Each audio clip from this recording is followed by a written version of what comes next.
Good morning, gamers. Good morning, babies. It's fine. Every day we strive closer to How death. you doing, guys? Today, It's been a minute. it's been a hot minute, and there's doing? good reasons for that, and mostly school, and that's it. But despite all that, we have a topic that I personally am excited to talk about today. It's probably the greatest recovery Sonic story. the Hedgehog. It's the greatest rebound story we've seen in quite a while. It's the story of our blue boy Sonic the Hedgehog, specifically referring to the recently released 2020 movie that just came out. You love to see it. I personally have seen it 4 times now because I'm clinically insane. A little bit. Just a little. And Skylar, you've seen it once, yes? Yes. Just the one time, but we should go again, though. We should go see it. I should see it a 5th time. I'd be because down. I just haven't really absorbed all the Sonic juices. Yeah, I mean, you have no reason not to. Never. Well, money. Money. Yeah, I'm not gonna. No offense, but I'm not gonna see Sonic a 5th time unless it's free. Yeah. But in any case, so today we're gonna sort of also do a little retrospective with it before we talk about the movie itself. We're gonna talk about some of the history and development leading up to the movie's release. Which, if you know anything about the Sonic movie, it's a fun one. And then we'll go through beat by beat through the movie, sort of talk about favorite moments and such, our overall thoughts, and then thoughts about a potential sequel at the end. Maybe.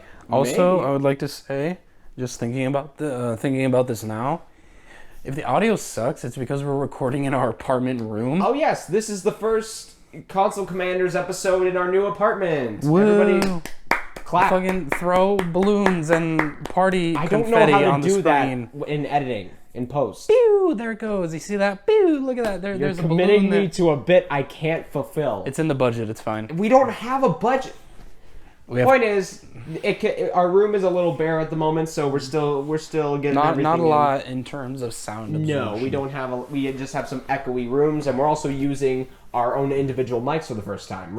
Previously, we've been using mostly Audacity. A single computer. Audacity on my Mac to do it, and I think it got the job done. Yeah. The Smash Brothers one the audio was a little off there, but Well, regardless, we also had 3 people. right, with 3 people who On were that one. three man children who were super excited to talk about Smash Brothers, so Smash it didn't Brothers. help. But in any case, let's just get started. So Let's just jump right let's into just it. jump right in. Philip DeFranco. Philip Anyway. DeFranco here. He's a good guy. Anyway. What a guy. So Skylar, I mentioned this to you before, but Uh-huh. originally the Sonic movie, there have been ideas for a Sonic movie going back as far as obviously like the 90s. As you can see, I have Wikipedia pulled up at the moment. Right. And it says the first ideas began to circulate in 1993, only 2 years after Sonic was created. I would have loved to have seen a 1990s live-action Sonic movie. I mean, the funny Would've thing been is it was hilarious. still supposed to be a live-action movie. The idea, it wasn't quite what we finally got in 2020, but the idea was more or less Sonic in the real world, and he likely would have been animated, like in 2D, probably like Who Framed Roger Rabbit, which actually, that would have been... You don't like Who Framed Roger Rabbit? No, I like it, but I'm just thinking of because it works for that movie because they're like Looney Tune type characters. Right. But Sonic's cartoony. Sonic, no, but he's not a Looney Tune. Well, I guess not, but I don't know. That- He 'cause that works was in a all- 2D style. That was all done in Looney Tune style. I mean, I guess. Sonic, I don't know. Sonic wouldn't work like that. I mean, maybe. I don't know.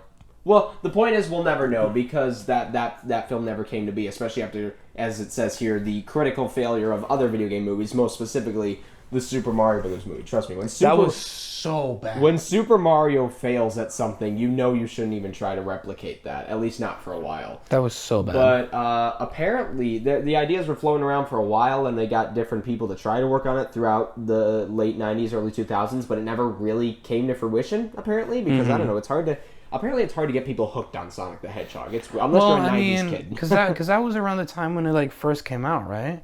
The Like early 90s, when Sonic was like just becoming a thing. Like nobody wants to pour money into something that just became a thing, especially after the big bomb that was the fucking Mario movie. No, Super Mario Brothers. It was... We should do a commentary track over that someday. That would be God. fun. That would be Oh, that'd be fun. ridiculous. I don't even know where can you even find that movie? Oh, I'm pretty sure you can find it for free online. Like, I don't think anyone cares about it anymore. In any case, so the next thing that was really heard from the public about the Sonic movie was, and I remember the day it happened because it was right around E3 of that year. But Oh, rest in peace, E3. E3 of 2014. Well, around that time anyway, it was June of 2014 was when it was announced that Sony Pictures was going to be developing a Sonic the Hedgehog movie. Not Sony. It was a little odd for me personally because one, Sony, which they own PlayStation, obviously. I was curious if that was going to lead to because I wouldn't be surprised if they were to make an eventual movie tie-in video game or so.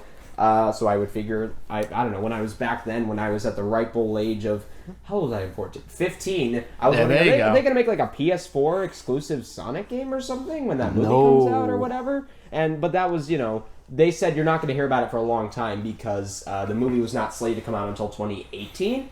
So, but they didn't start development until I want to say either late 2015 or early 2016. Well, no, that's the funny thing. They were planning to go into development, I should say. That's not correct. It was they wanted to plan going into production. But the funny thing was, in 2017, Sony had apparently put the film into turnaround, which I'm not entirely sure what that means. What does that mean?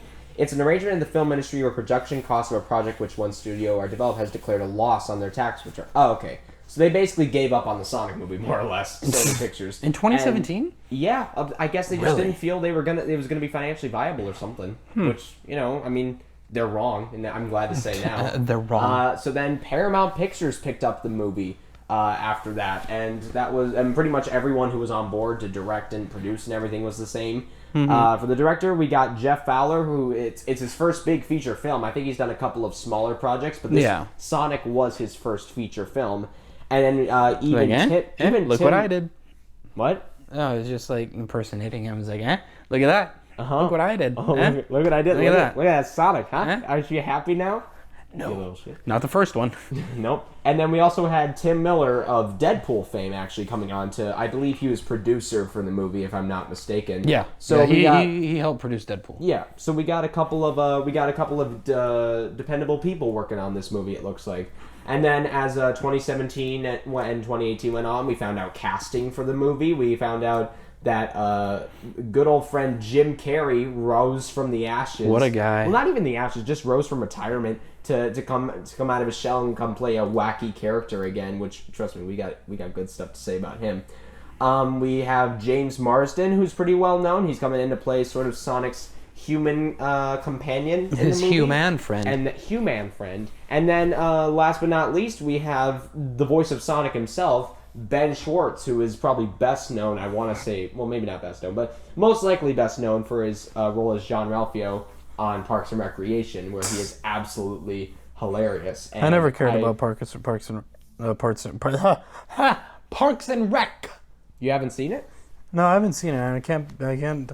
At this point, I can't be fucked to see it. Well, not that. Come on, it's a funny show, especially Ben Schwartz. He's fun. But I didn't know much about Ben Schwartz, but then I learned over the coming months that he's done a lot of voice acting work. He does work for what is it? The sort of DuckTales reboot show that's on right now, and also the new Teenage Mutant Ninja Turtles show. Who does he play? He plays, I don't know, but the joke is he keeps playing blue characters because he played the blue Ninja Leonardo. Turtle. He played, is that Leonardo? Yeah, Leonardo. Okay, he plays Leonardo. I believe Dewey is the blue one in DuckTales, if I'm not mistaken. I don't fucking Someone correct remember. me, I don't care. And then, of course, Sonic the Hedgehog is the big one, is the next Sonic big the one. Hedgehog. So we have our cast together, and then they started filming in 2018 in Vancouver and New York. Yeah. For some reason, it says on Wikipedia that's where Jim Carrey shot his scene. So I'm gonna guess Jim Carrey didn't come to location very much. I guess or something. I don't know. Well, I mean that makes sense because if they were also filming in Canada, then why the fuck would he?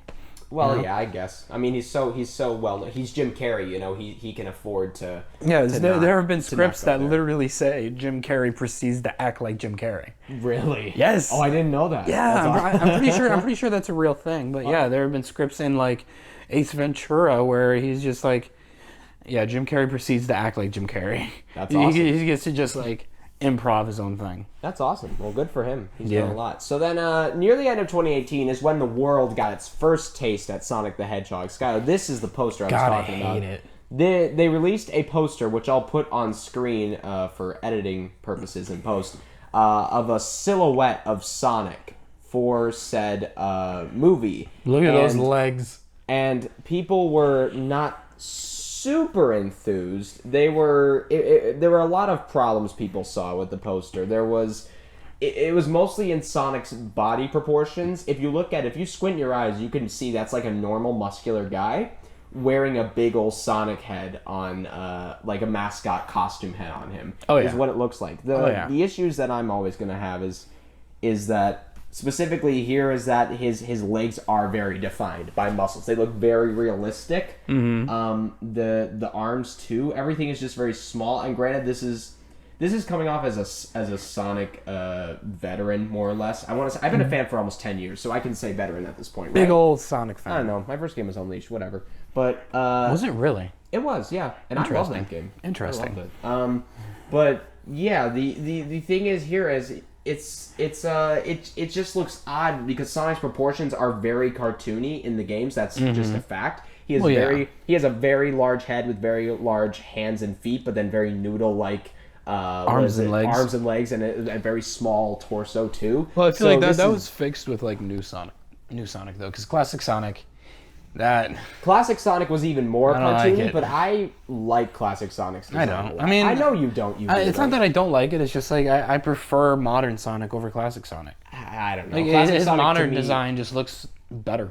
I mean, it makes more sense. It makes more sense, but I personally don't care about what makes sense because look what happens when people try to do what makes sense. You get this. Man hog. No, seriously. They did this because they looked to movies like Ted for inspiration for bringing a CGI character into the real world. They gave him realistic fur and such. They gave him realistic proportions and all that. We're getting a little ahead of ourselves.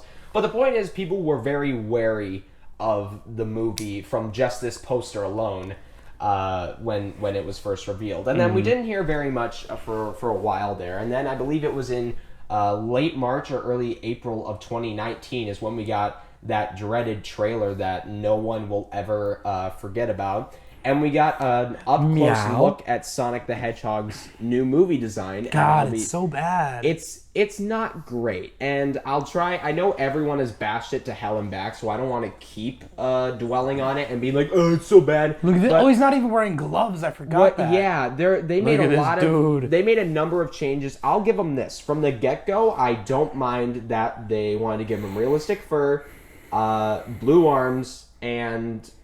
separated eyes. Those ideas alone make sense because even though Sonic's a cartoon character and no one cares about his mono eyes and the fact that it looks like he's wearing a tank top with those tan arms, I mean, you still, these are just little things that make the character make a little more sense. Well, I mean, and they're mostly harmless if you were to implement them correctly. However, they did not. They did not implement them correctly. And also, something that I didn't notice nearly as much as people... or I wasn't nearly as bothered by, but apparently the very humanistic teeth. Yeah, no, the teeth aren't okay. Really rubbed people the wrong way. I don't like them. I don't like them either, but it didn't bother me as much as everything else to me, and I've said this to Skylar many times before.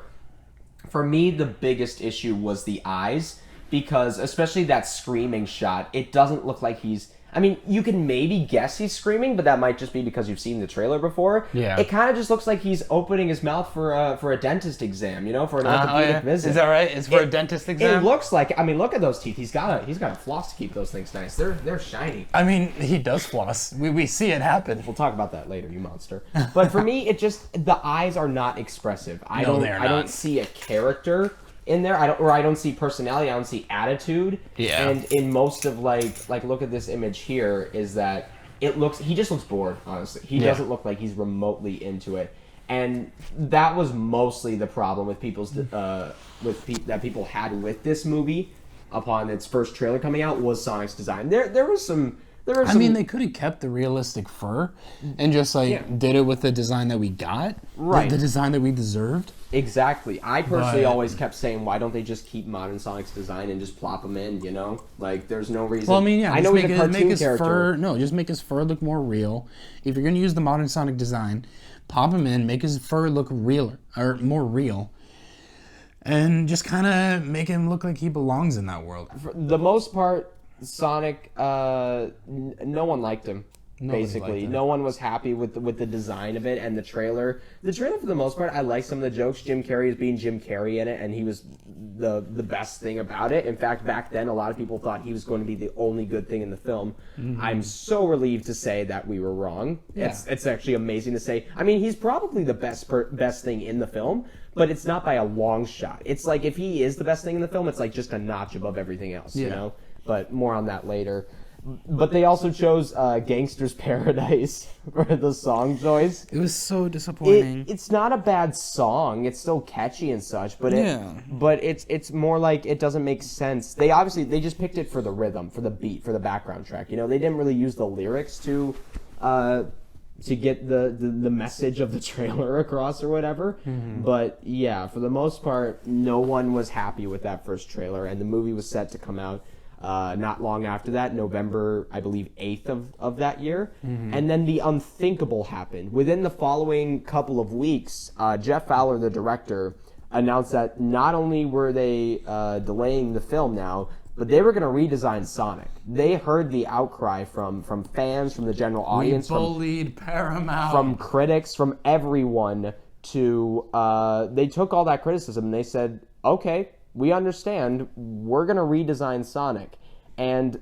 I mean, if nothing else, that's a respect move in my opinion. I was gonna go see the movie no matter what because I'm a mindless Sonic fan apparently, and it's more just I want to support the franchise, and if it also was gonna be so bad it's good, I wanted to know. So one way or another, I was going to see this movie personally. But the fact that they said they're going to try to fix the character alone made me a little more interested. It's like, okay, from that aspect alone, you've earned my respect at least enough to buy one movie ticket. Because that's a big move, and that's risky too. If this didn't pan out nearly as well as it ended up doing, I'm sure Paramount would never work with Jeff Fowler again. Because it was Jeff Fowler's call to tell Paramount, we need to delay the film. We need to fix Sonic. We need to redo everything. Because people are not going to like it. Absolutely, and it turned out great in the long run. But at the time, it's unprecedented. No film, I don't think, ever has been like, there have been CGI updates and stuff like the Cats movie. It ended up looking better in its final version. I'm not saying it's a good movie. I just heard that from comparing the trailer to the final product, the CGI did improve, which is normal in the industry. Like when you show the CGI in trailers, it's not quite done yet, you know. But in this case, they were fully redesigning an entire CGI character, and that was delaying the film too. It was going in a close to a holiday spot, honestly. Oof. So that's kind of a very tough sell to say. Let's move this movie from a potential holiday spot to one of the dead months of the year for cinema, because what else is coming out in January or February, you know, which is around the time it came out. So the movie was delayed till Valentine's Day, 2020. Yeah. And Sonic was getting a redesign, and then we heard nothing about the movie for a good couple of months there. And then, if I'm not mistaken, it was November, if I'm not mistaken, where we got the new trailer for Sonic coming out, and we got a first look at the redesign, and oh my god. He's so cute. Oh my god, he's cute, and you know what? I know cute. Some Sonic fans will always say Sonic shouldn't be cute. Shut up. Who cares? He's a cartoon character. He can have a little cute factor with him. I mean, you know? he's definitely a child in this one. Like we talked about it after the movie. Yeah. As like how old he is. Like, but no, I know you disagree. He definitely 15. No. There's no way he's like. There's no way he's. Sonic's always 15 in the canon. But no, it's but not this seems to be creating its own canon anyway from the plot that I'm sure we'll get to later. But Sonic could fully form sentences at the start of the movie. He was at least 5. Okay, and then they do a time jump. 10 years time skip. He's 15. He's an alien. He's too childish to be 15. Who cares? It's a cartoon character. 15, he has whatever. to be at least 12. Okay, you know what? Good for you. Okay, I'm not having this conversation. Maybe 13. The point is, he is clearly younger, but the design, we also have some pictures up for comparison. It's night and day, honestly. Like, the old Sonic movie design didn't look great, but it looks worse compared to the new design. Like, it looks less realistic, I will admit, and I get why they were trying to make it realistic. He's a fucking alien. That's the other thing. They make it clear he's not from this world. He's from a completely different place. And fucking White Claws being his parents. Long Claw, but whatever. White Claw, Long Claw, same thing. Same thing. obviously the big changes were, for me, and thank God for me anyway, the face. The eyes specifically. Oh, yeah. They're so expressive. Look at this screaming shot that I'm going to put up on screen. Like, this is what I was talking about. Is in the left, it looks like he's just opening his mouth. In the right, you can tell he's at least upset about something. There's so much character and life in them. And it wasn't simply just the eyes. The whole body is better, honestly. Looking at his arms and legs were a little like, they were less muscular and a little bigger too, a little thicker, honestly, Well, I in mean, a good way. It's proportionate. Right, it looks proportionate, and honestly, like, besides maybe Sonic Boom Sonic, who even then, he's got his flaws, I think movie Sonic is my favorite design of the character ever. I think they did the separate eyes really well without looking weird and awkward like the first trailer did. Mm-hmm. They still kept the gloves and the shoes. The shoes are still, like, branded special Pumas. They only made 5 of them in the entire world, apparently. They only made 5? They only made 5, so you're going to need a couple thousand to even try to get them.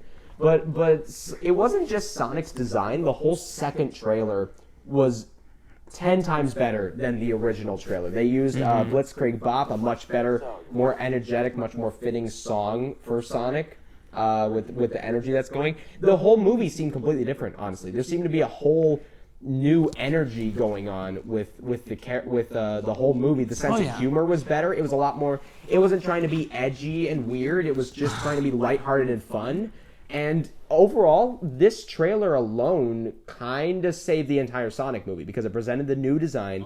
It presented a much clearer tone and direction with the movie. And, of course, we got to see more Jim Carrey being Jim Carrey. And I got excited for the first time for the Sonic movie. I saw that trailer and I said, man, it feels good to be a Sonic fan for once. And it feels good to be a gangster. It was great. I was so happy to see Sonic looking as good as he does. And then, a couple of months passed. We got a lot of marketing and stuff, all sorts of posters and everything for Sonic, showing off his speed, his attitude. We, of course, got to see Jim Carrey as Dr. Robotnik with his wonderful mustache and everything. And then, finally, February 14th hit, and the Sonic the Hedgehog movie was released to the world. And it was pretty good. It was pretty good. I will not try to tell people that it's God's gift to filmmaking. But I will say that it is definitely one of the best video game movies ever made, without a doubt. Because I know there's not a lot of competition. Literally, I would say the only competition was maybe Detective Pikachu.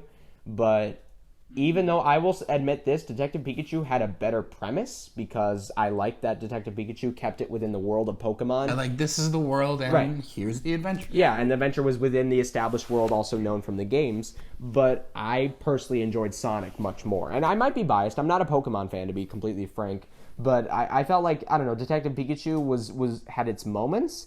And I feel like Ryan Reynolds really... It was kind of almost like what we thought Jim Carrey was going to be. I thought Ryan Reynolds carried the film a little bit as Detective Pikachu. It's not like everyone else did a bad job, not remotely. It just felt like he kept the energy and the life going in that place a little bit. So I think Detective Pikachu had the better premise, but I personally enjoyed the Sonic movie more when we finally got it. So, it's my favorite video game movie by far, definitely. Oh, yeah, I definitely, from what I've seen of Detective Pikachu, I definitely like Sonic a lot more. Yeah. If I'm being honest.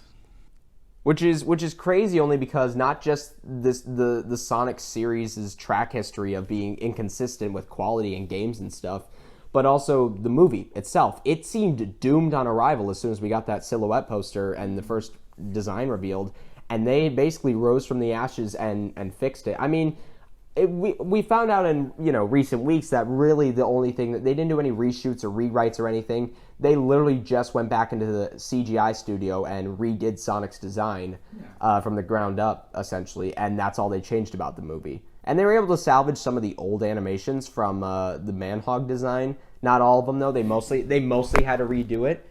But, for the most part, they just changed Sonic's design. So really, we would have gotten the same movie just with a creepier looking Sonic. I think that would have made it probably worse than Detective Pikachu objectively, just because, say what you will, but Pikachu is adorable. He's awesome. I love the realistic fur on him. It looks good. His eyes are big, beady, and adorable. He looks great. If Sonic didn't look good, I mean, you can't connect with a character that looks like That Oh yeah.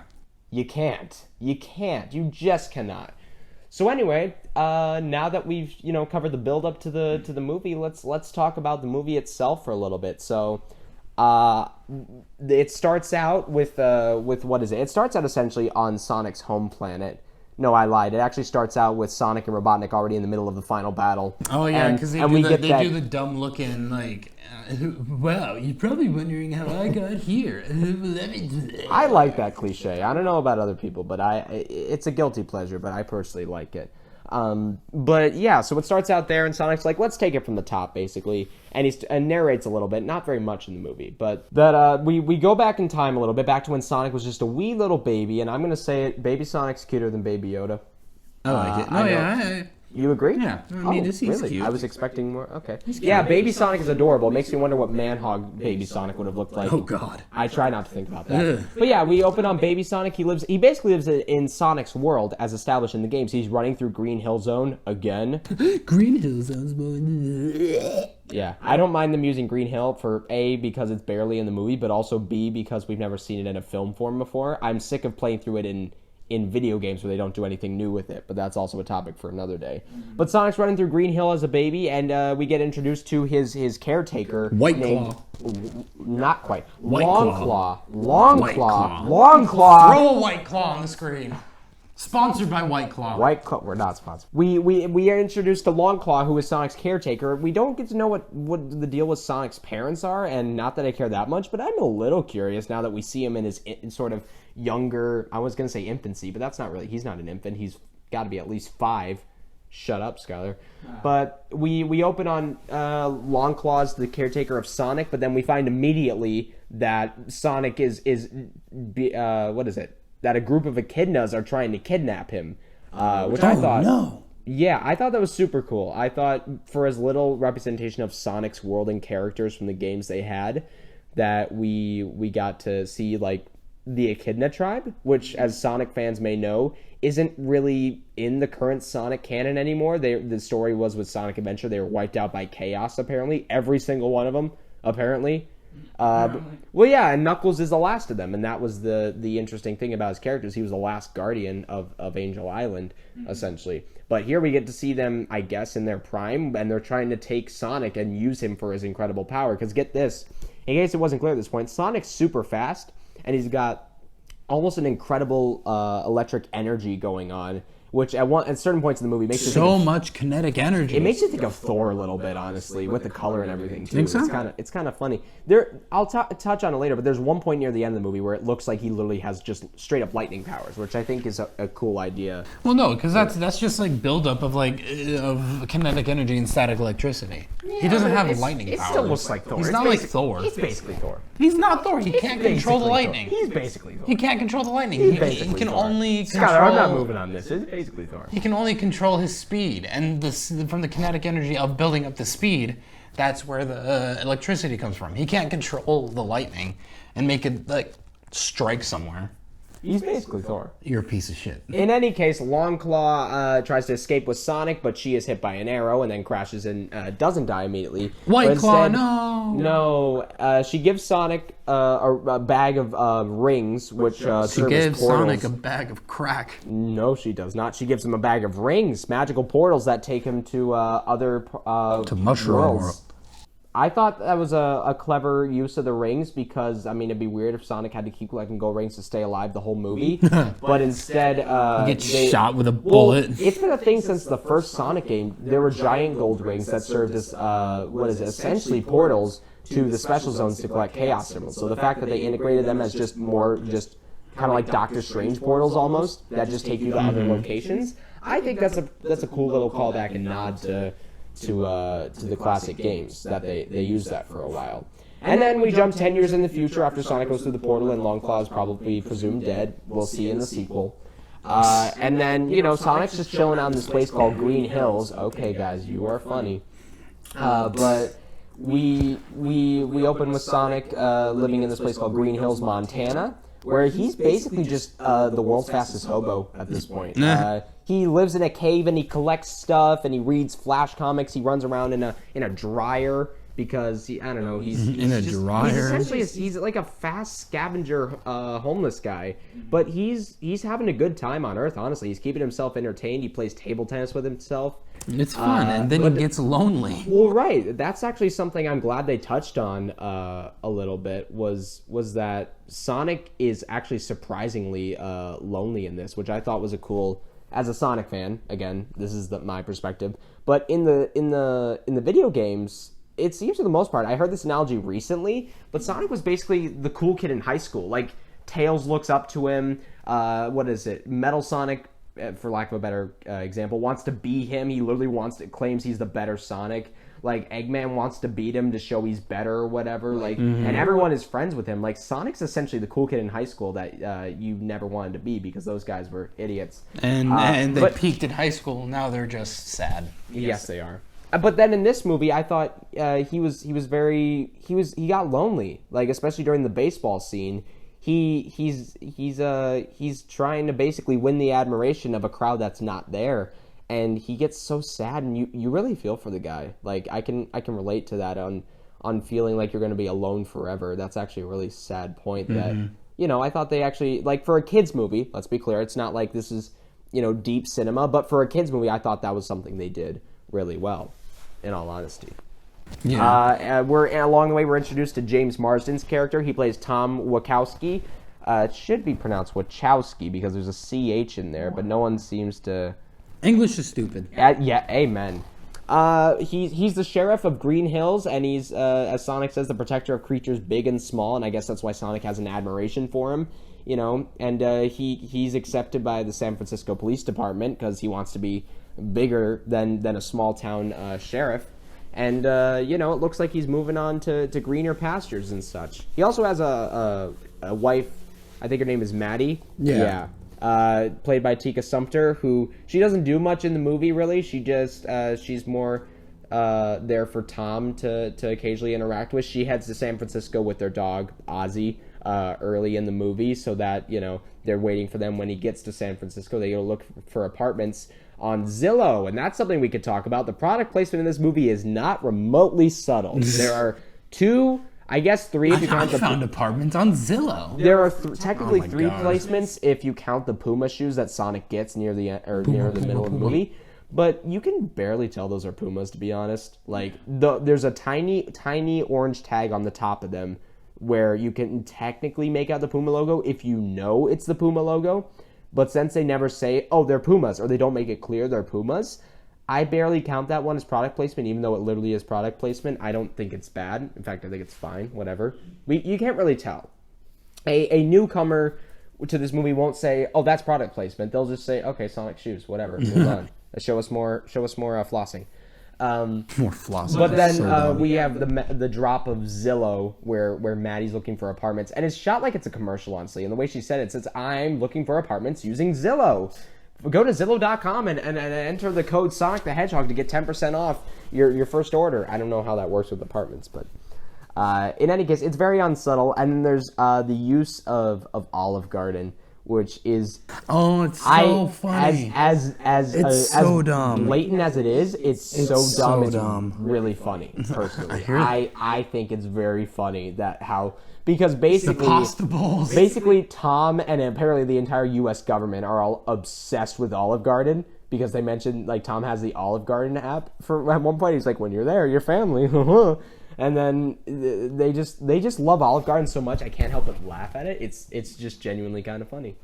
But otherwise that's about it for the product placement in this movie. It could have been worse, I guess. The Zilla one's really the only annoying one, I suppose. In any case, what happens next in the movie? Oh yeah, Sonic after playing a game of baseball with himself and getting sad, he blows up sad and depressed. He essentially sends out a huge sonic boom. Stop.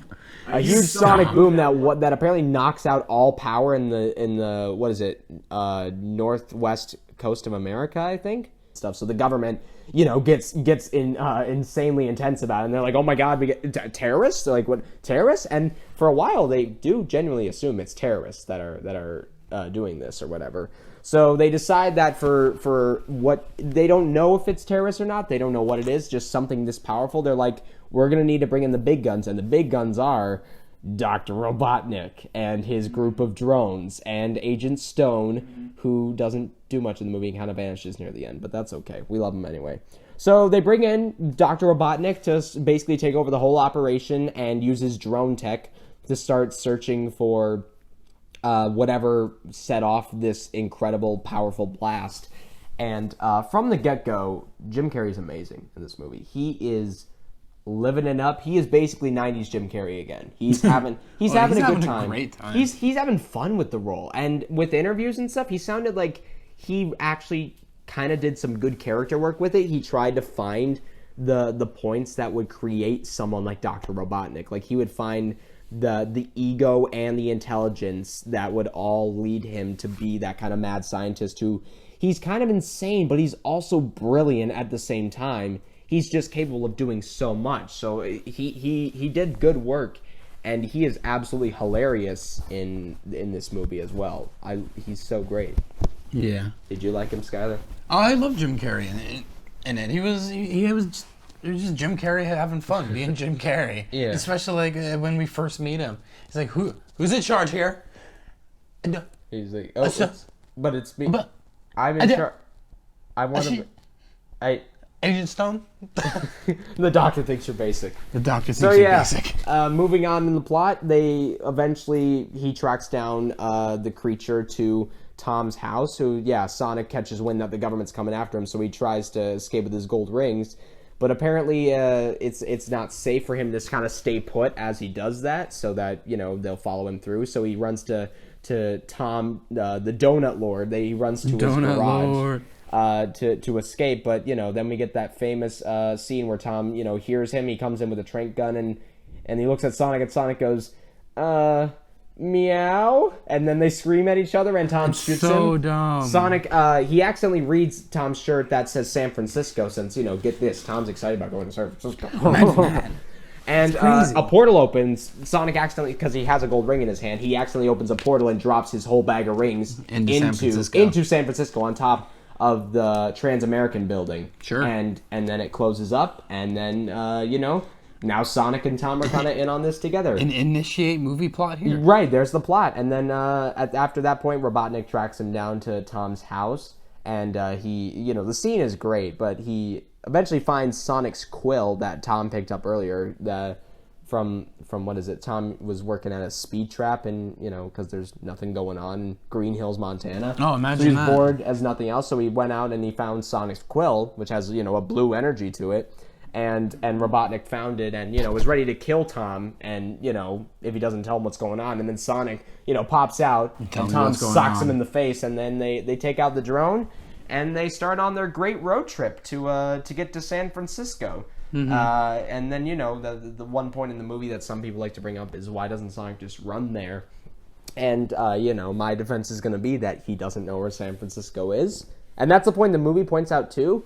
And sure, eventually he could find it, but I don't know. It just, the safer, secure, and more incognito option seems to be, here's this guy who I admire, this guy who protects creatures, who protects Green Hills. Mm-hmm. He could take me there and protect me at the same time, keep me away from the government and stuff, or I could just run around and get all sorts of get lost and also potentially drag attention to yourself. Like, the government is on high alert right now because they think they could be in the middle of another war or something with terrorists, so they're like keeping an eye out for anything weird. And Sonic, not the terrorists. Sonic tends to stick out a little bit, just a little bit, just as a dude. So even though they were able to fool people when he was just wearing a fucking poncho and a cowboy that leads hat. Directly into the next scene at the bar. They go to a bar, and Sonic basically, it just seems so cool. He wants to get out of the car, so he goes and puts on just a button-up shirt and a cowboy hat and sunglasses, and suddenly he apparently looks human enough. Sure. I don't know. It might have been more convincing with the Manhog design, but I don't. It would have looked worse too. So you win some, you lose some. But in any case, Sonic basically wants to live, and Tom introduced him to the idea of a bucket list, which I thought was a little odd at first, but then I'm like, you know what, that makes sense, because Sonic as a character is all about living life and having fun, and it's neat that Sonic basically gets in this idea of, okay, I want to fill out a bucket list, so let's do it. And they spend the night, partying, doing fun stuff, riding bulls with two butts, throwing darts and stuff, causing a commotion with Sonic speed and all that. It's great until, some gangster dudes. They're not gangsters. It's a gangster's paradise. I'm gonna kill you, and I'm cutting this part. Some dudes come up and they say they don't like their kind around there, and they call them a bunch of hippies. And then Sonic basically starts a bar fight and checks that off his bucket list later. And then during that scene, we get basically a slow-mo sequence where we get to sort of see the world through Sonic's eyes for a bit.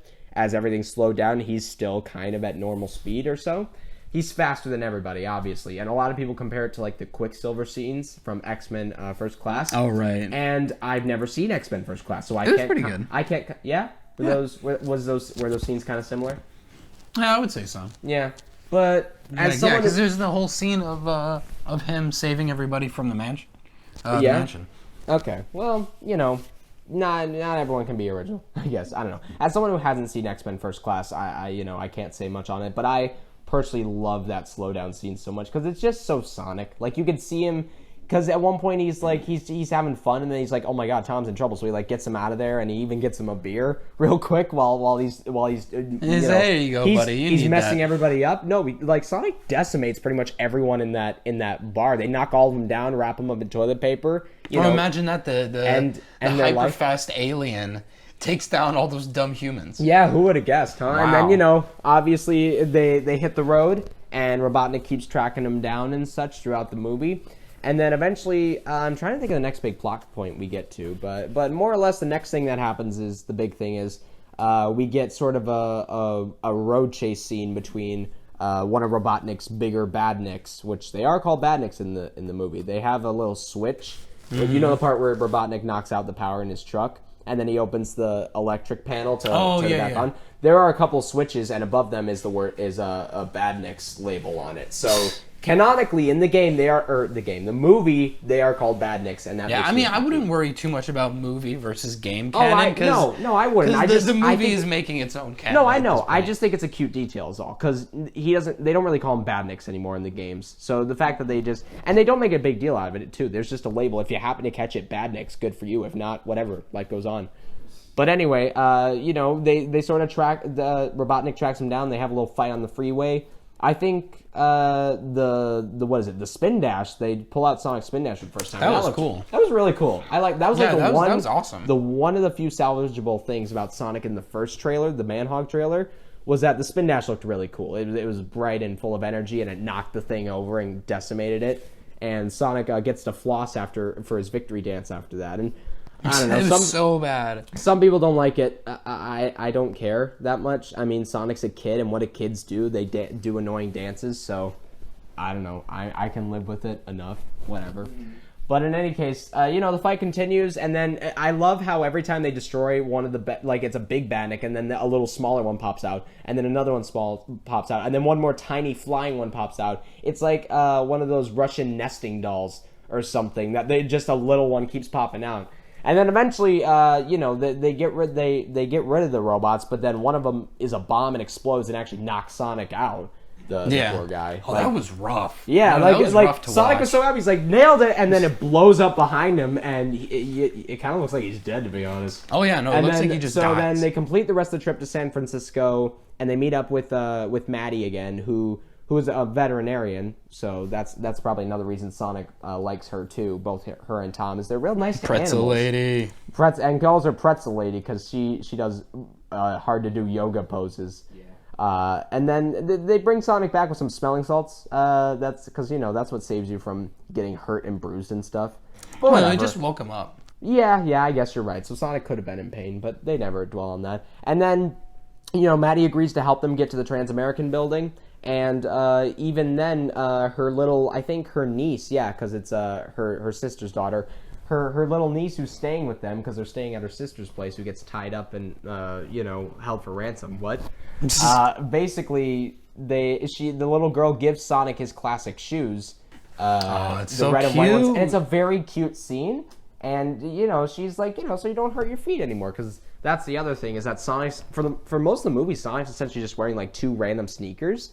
And I was surprised how little I cared about that. Like, for the most part, people were complaining how Sonic's shoes in the original trailer with the Manhog, they were just generic Pumas or whatever. And to that extent, I agree. I don't think they should be just normal shoes. They can be based in reality, but they shouldn't just be shoes you can pick up from the grocery store, Grocery store, what? Just from like a store. Yeah. I mean, maybe they could be, but that's only if the character doesn't have a classic design that you're familiar with. And get this, Sonic has a classic design that we're all familiar with. So, wow. I'm glad they switched the shoe design too.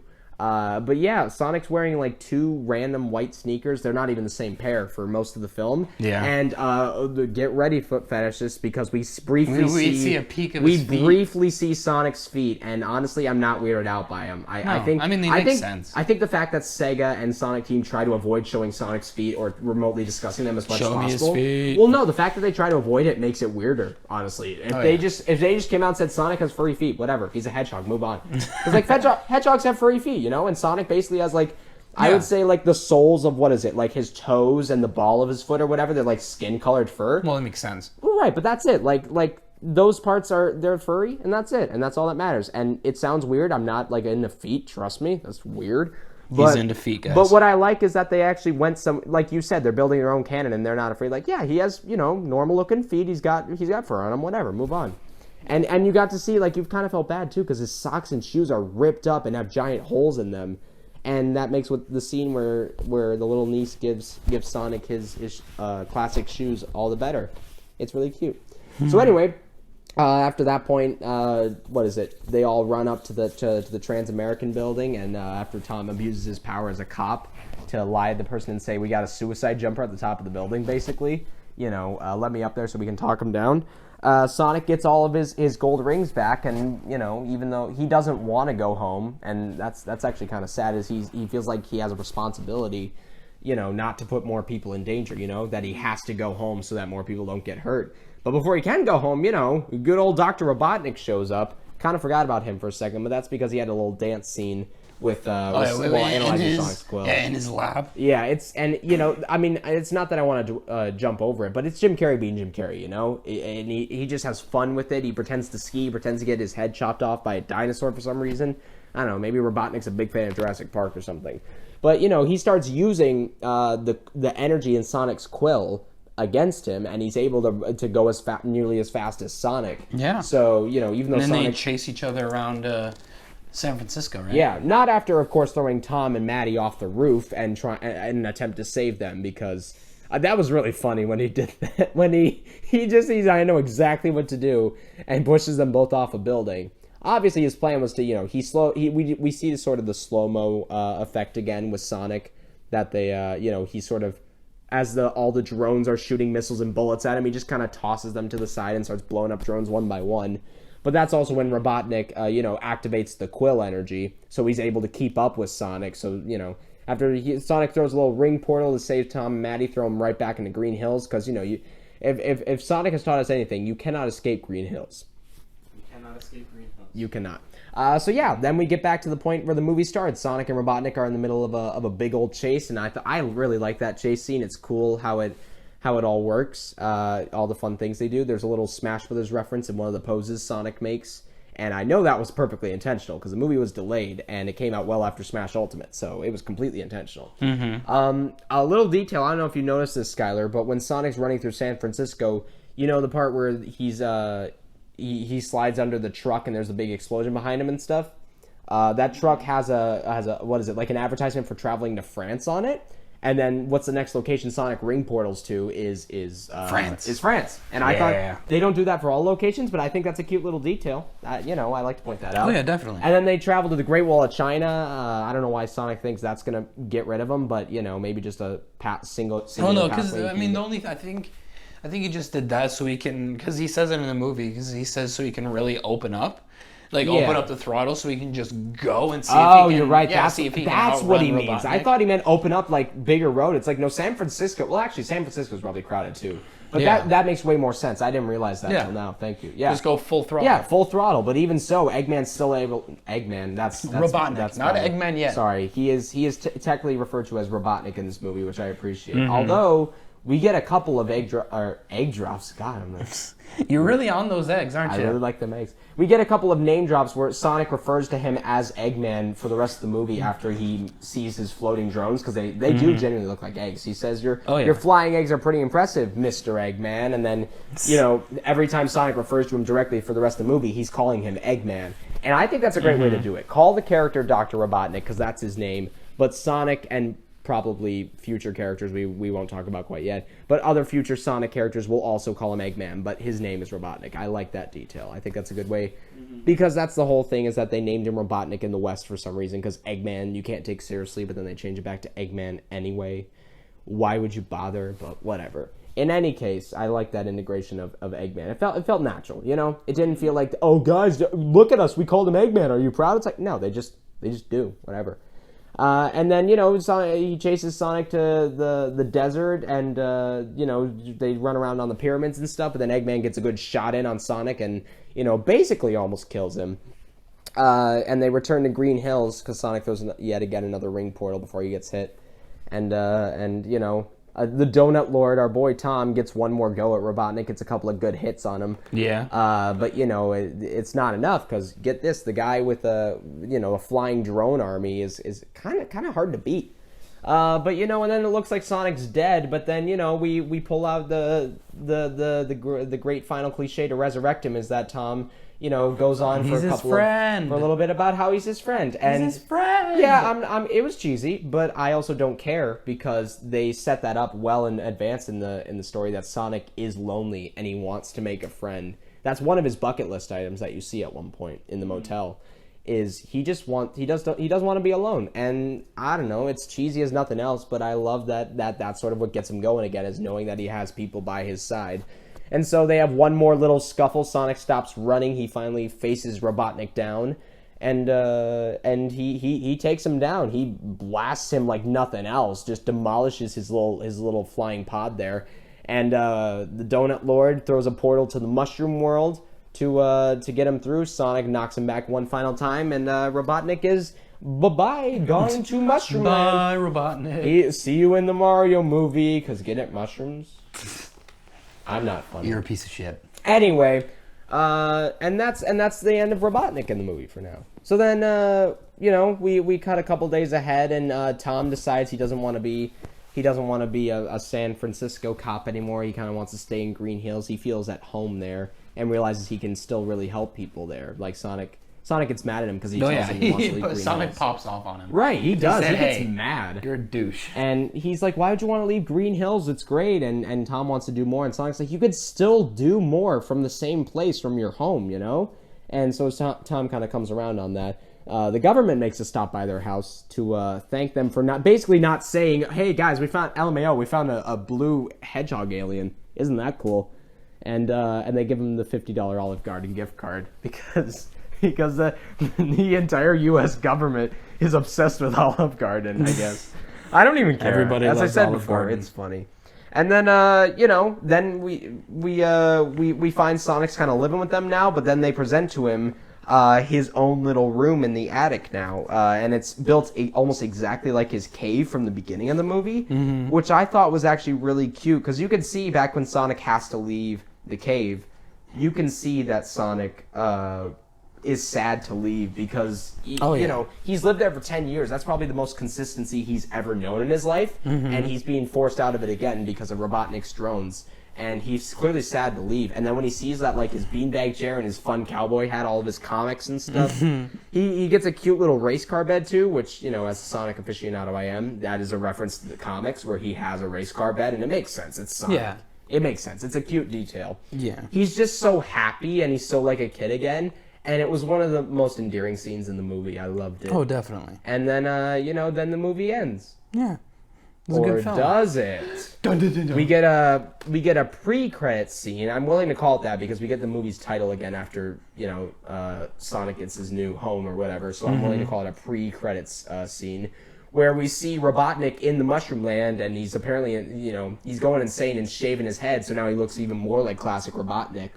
And we find out he survived for over 2 months out there. Apparently, I mean, there's mushrooms. Yeah. You could survive off mushrooms, I guess. Yeah, I mean, if those are edible mushrooms, I'm sure he's fine. I mean, you might need some water, some hydration for that. But let's assume he found a stream or he's something. I fine. don't know. The point is, he survived out there, and apparently, he still has Sonic's quill. And even though Sonic took that power back, that's sort of the Thor lightning powers I was referring to. I know it's not lightning powers. I'm just gonna joke about it though to make you mad.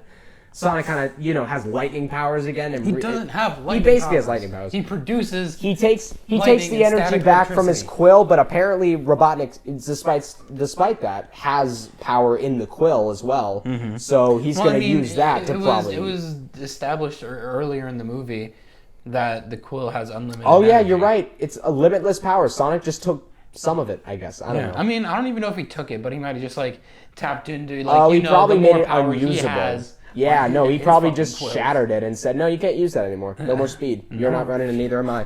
No more speed. More speed. And then Robotnik says he's going to make it home by Christmas. So expect to see Sonic the Hedgehog 2 by Christmas of 2022. Exactly. And then, but that's not the end of 2s because after a cool little pixel, little pixel credits resembling the older Sonic games, we get a mid-credits scene. And it was the most surprising thing in the film, which is a little sad that it was the most surprising thing was the mid-credits scene, but I also wasn't going in to be surprised. I still had fun the whole way through. Mm-hmm. But we get the reveal of Tails. Tails hops through a ring portal, and he shows up in Green Hills, and he makes it clear he's looking for Sonic, and he sets off to find him. And so we got 2 big setups for the next Sonic movie, and it's looking to be good.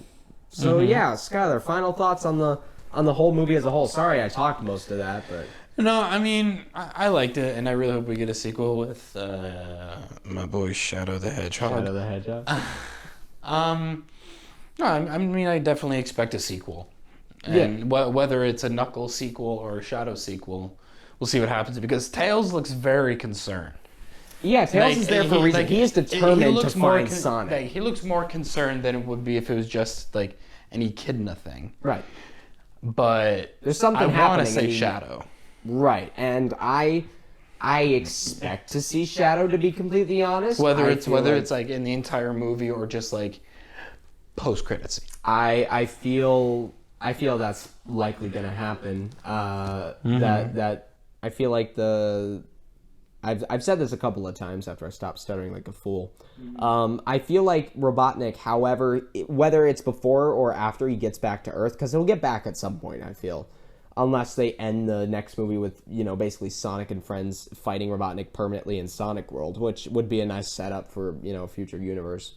But my theory is that he has Sonic's quill, which is part of his DNA, I assume. My theory is that he's going to use that to clone Sonic, and that's how they're going to make Shadow, instead of make it instead of the games where it's based off Gerald Robotnik creating Shadow based on these old murals of Super Sonic. Instead, he's just going to be a direct copy of Sonic made by Robotnik himself, or Eggman himself. And not to keep comparing it to the games, I realize I have been a little bit, but I just like it when they do new stuff, so I'm not against that. Yeah. And obviously Tails is going to be there. I wasn't expecting them to even hint to Tails, to be completely honest. I thought the mushroom scene with Robotnik was going to be it, and they took me off guard, and it's there's a little more. Where Tails, Sonic 2, get it? Because Tails came out in Sonic 2. That was the first one of Tails. So yeah, the Sonic the Hedgehog movie. Fantastic. I love it. It's my favorite video game movie they've ever made. I respect the director for taking his time and saying, guys, we got to make Sonic right. They care, And that's the thing I got most from this movie. It's not that any other movie doesn't care, but the people behind it cared about Sonic at least enough to fix him, I know the Manhog design came out, but still most of the movie was still untouched beyond the design. So save for that, which they eventually fixed anyway, you could tell that people were excited and trying on this film, and it makes me very happy to see it doing so well. And me personally, again, as a Sonic fan, something that I feel like Sonic hasn't really been in the mainstream zeitgeist for the last decade or so, as long as I've been a Sonic fan. people ask, what games do you play, Noah? And most people expect to hear Call of Duty or whatever, and the big games that are out now. And I'm always like, Sonic the Hedgehog, and they're like, oh, he is a thing, isn't he? As opposed to like, oh, cool, it's like, Sonic isn't quite as prevalent anymore. And even though it's only for a little while, because I know the next couple movies, assuming a certain virus doesn't keep delaying all the good new movies this year, Sonic will, eventually, the popularity will die down and focus will go back to bigger budget films and stuff. But it's really cool for me on a personal note just to see a character that I hold near and dear to my heart be not only acknowledged in the mainstream, but also be so successful. Because not just critically, I mean, the critics thought it was an all-right movie, but the audience reaction, the audience loved to it. Rotten Tomatoes anyway, and other review sites, is everybody loves this movie. It's I think it's the highest rated video game movie ever. Completely. I think Detective Pikachu sits at like, I don't want to lie here. I want to say it's 86%. Let me look it up real quick. Detective Pikachu is currently sitting at least for an audience rating, 79%, which isn't bad by any means, especially for video game movies, especially. But the Sonic movie, as of now, is sitting at 93%, which is crazy. I mean, the critics again, this is all just according to Rotten Tomatoes. I'm not saying it's law, but at least according to Rotten Tomatoes, Sonic has 4% better in the critics rating, but almost 15% or more better than for the fans and stuff. Did you just say more better? Maybe I did. I don't know. You piece of shit. It's been a long day. Can you let up a little bit? I love it. Anyway. Yeah, Sonic the Hedgehog. I love it. I don't regret seeing it 4 times now. I love it because this means I might be able to see my boy Shadow on screen. I love Shadow.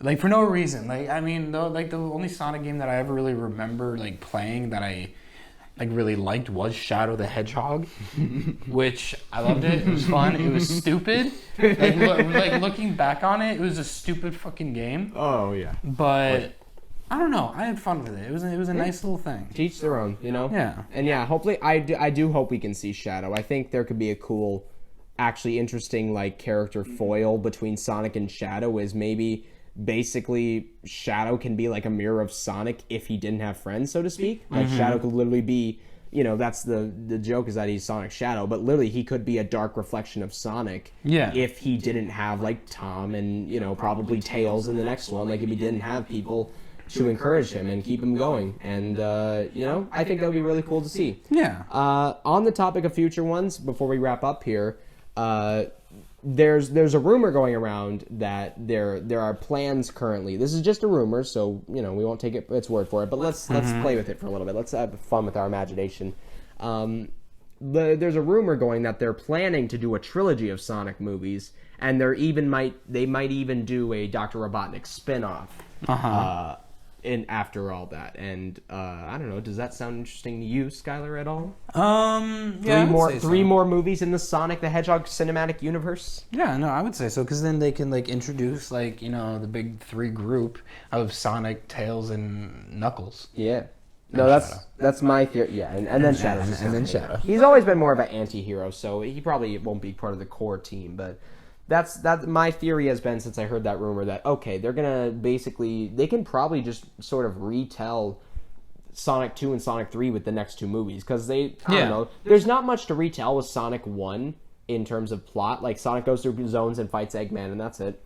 But, so they adapt it for the real world. My hope personally is that Sonic the Hedgehog 2, most likely when they do that, it'll be more in Sonic's world. I expect there to be some Earth stuff too, because they're still gonna. I think James Marsden also accidentally let slip recently that he signed on for multiple movies. Now, to come to the aid of Paramount, who likely wants to keep any of that under wraps for now. Actors usually sign a contract for multiple movies, and that's just if they make the movies. A random example, Dylan O'Brien for the movie American Assassin, he signed a contract for 3 movies, but given that movie came out 3 years ago now, I think it's unlikely we'll see a sequel. And it also didn't do financially super well. It barely broke even, I think, unfortunately, even though I personally liked the movie. Yeah. But the point is, there's an example there that he signed a contract for multiple movies, even though they're not going to make those movies. It's more like the actor agrees to do those movies if the studio produces those movies. So, I don't think that's a guarantee. But I'm also going to point out that at the time of this recording, Sonic the Hedgehog has made $299.7 million worldwide. So much money. And get this, it hasn't opened in China yet. Granted, that's sort of because of a certain virus going around. But China's a huge market. Whenever Sonic gets there, it's going to make more money. They've already the budget went up by about $5 million, apparently, according to certain rumors and such. And the budget was estimated to be from around 81, or that's not right, 81 to $95 million, which is a lot of money. It's so much money. Again, yeah, it's good they paid off because that's extra money Paramount had to invest to make Sonic look better or different, whatever. But in any case, I think a sequel is almost guaranteed. Jeff Fowler said on Twitter that Sonic's future is very bright after the release of the movie. So I think that's a good indication that Paramount, like they said, it's got to make at least this much to even consider a sequel. And I think with 300 million and plus, because again, it hasn't opened in China yet, I think we're almost definitely going to see a Sonic movie sequel. Oh yeah, and that makes me so happy. I love that one of my favorite characters ever is getting a good amount of time in the limelight and getting a sequel. It's great. But yeah, is that about all we have to say for Sonic the Hedgehog, the movie, the game, the movie? I'd say so. Yeah, I feel happy about it. I hope they don't make a video game adaptation of this because it wouldn't seem like it'd be super interesting, or they'd have to heavily alter the plot.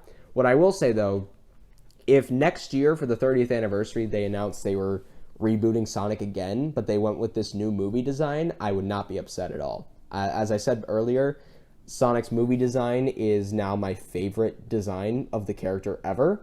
He's got so much life and energy, and I think it incorporates a lot of elements. Now that I think about it, he's kind of the best of, I guess, now 3 Sonic worlds. He's got sort of the cuter look, not as lanky, a cuter, wider look of classic Sonic. He's got more of his design though, in terms of like his style and mannerisms and character resembles modern Sonic greatly. I think mostly that's who he's comparable to.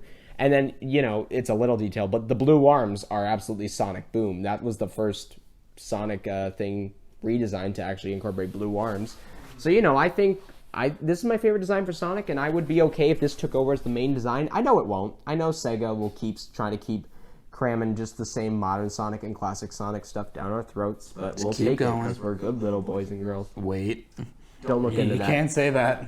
In any case, the future, I think, looks very bright for Sonic the Hedgehog in film. Mm-hmm. Let's hope in games. Let's just hope. Let's just hope. Well, certainly. Yeah. Sonic's it's a fun franchise to be a fan of. Oh, because it's absolutely just an abusive relationship. Alrighty. I think that's all from us tonight. Yeah, I think I'm feeling good. Alrighty. Yeah. Good night, gamers. Good night. I love you. Sweet dreams. I love you. Don't let the man hog bite. Oh, no, not the man hog.